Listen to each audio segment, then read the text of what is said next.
നിങ്ങളെ കൽബ് മദീനയിലാണോ? ആത്മാവ് മുത്തുനബിയുടെ ഹദറത്തിലാണോ? അവിടുത്തെ ഹയാത്ത് കാലത്ത് നമുക്ക് അവിടുത്തെ കൂടെ ജീവിക്കാൻ പറ്റിയിട്ടില്ല, അവിടുത്തെ കാണാൻ പറ്റിയിട്ടില്ല, അവിടുത്തെ നേരിട്ട് കേൾക്കാനും പറ്റിയിട്ടില്ല.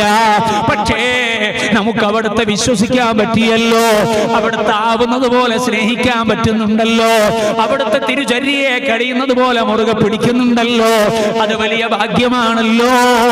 ലോകത്ത് വലിയ വമ്പന്മാരായ പലർക്കും ഇല്ലാത്ത വലിയ അനുഗ്രഹമാണല്ലോ. ആ അനുഗ്രഹം കിട്ടിയ എനിക്കും നിങ്ങൾക്കും നമുക്ക് മുത്തുനബി സല്ലല്ലാഹു അലൈഹി വസല്ലമ തങ്ങളോട് അതേ ഭൗതികമായ ലോകത്ത് വെച്ച് നേരിട്ട് കണക്ഷൻ ലഭിച്ചിട്ടില്ലെങ്കിലും അതേ ആത്മീയമായ ലോകത്തോട് കണക്ഷൻ ലഭിക്കുന്നതിന് തടസ്സമില്ല കേട്ടോ. ഈ പള്ളിയിൽ നിന്ന് നമുക്ക് ഡയറക്റ്റ് മുത്തുനബിയോട് കണക്ഷൻ കിട്ടാൻ പണിയില്ല കേട്ടോ.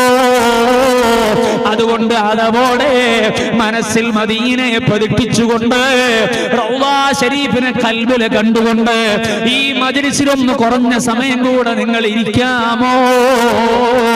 പറയട്ടെ, റസൂലുള്ളാഹി സ്വല്ലല്ലാഹു അലൈഹി വസല്ലം തങ്ങൾ പറയാണ്, ഇന്നലില്ലാഹി മലായികതൻ സയ്യാഹീന, തീർച്ചയായും അല്ലാഹുവിനുണ്ട് അതേ സയ്യാഹീങ്ങളായ മലായികത്തുകൾ ഫിൽ അർള്, ഭൂമിയിൽ ഇങ്ങനെ ചുറ്റിക്കറങ്ങി നടക്കുന്ന മലായികത്തുകളുണ്ട്. അവരെ ഏർപ്പാട് എന്താണ്, ഡ്യൂട്ടി എന്താണ്? ഈ ഭൂമിയിൽ മുഴുവനും ഇങ്ങനെ കറങ്ങി നടക്കലാണ്. ആ കറങ്ങി നടക്കുമ്പോ എന്താണ് അവർ ചെയ്യുന്നത്? യുബല്ലിഗൂനി മിൻ ഉമ്മത്തി.